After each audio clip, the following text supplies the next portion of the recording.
All right, listen, I'm not running the show here, so anytime you have a theme you want to bring up, but I have a question for you though. Right?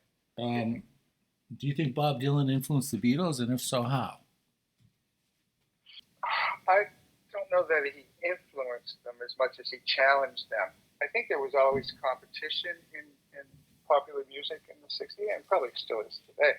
And I suspect that Dylan inspired the Beatles, and the Beatles inspired Dylan, and they both pushed each other to greater heights as a result.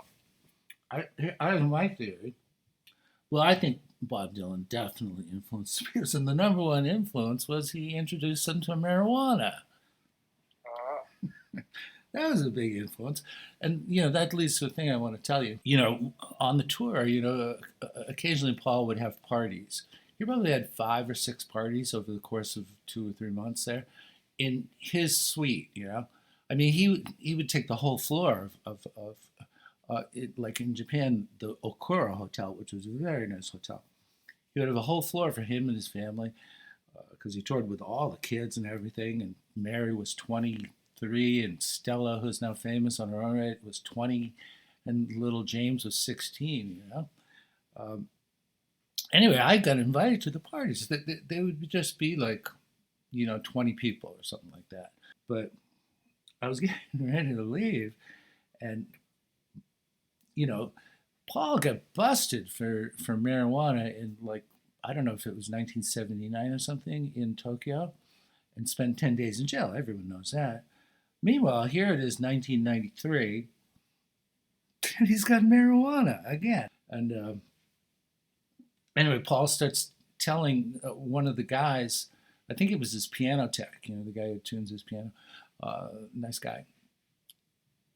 He asked him about, the first time he smoked pot or something. And Paul's told this story many times in many different ways, but I wasn't part of the conversation, but I was standing right there. So I heard Paul telling the guy, how it happened. He says, yeah, it was Bob Dylan. He's the one. He came to our hotel in New York there, and he pulled it out, the dreaded marijuana there. And we were kind of afraid to try it, he says, because, we were like Scotch and Coke men, we didn't know about.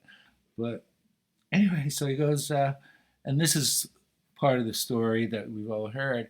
He said, well, we made Ringo try it first, because we're not going to try it until we see what it does to him. But here's where it differs. I've never heard him tell it this way.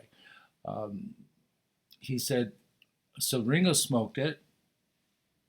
We wait a little while. And said, how do you feel, Ringo? How do you feel? And Ringo, he just pointed it up. He pointed it up at the ceiling, and he said, "You see that?"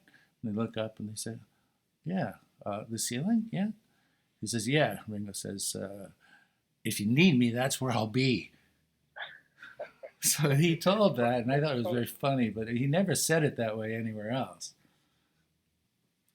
Oh, but I should mention, since we're talking about Bob Dylan, for this one, I'm going to put, because I'm a still photographer as well as videographer, I'm going to put some of my black and white photography here, because some of it has a relation to Bob Dylan, without actually the real physical in the flesh Bob Dylan. But this one, as we talk, it will be sort of a montage of my photography.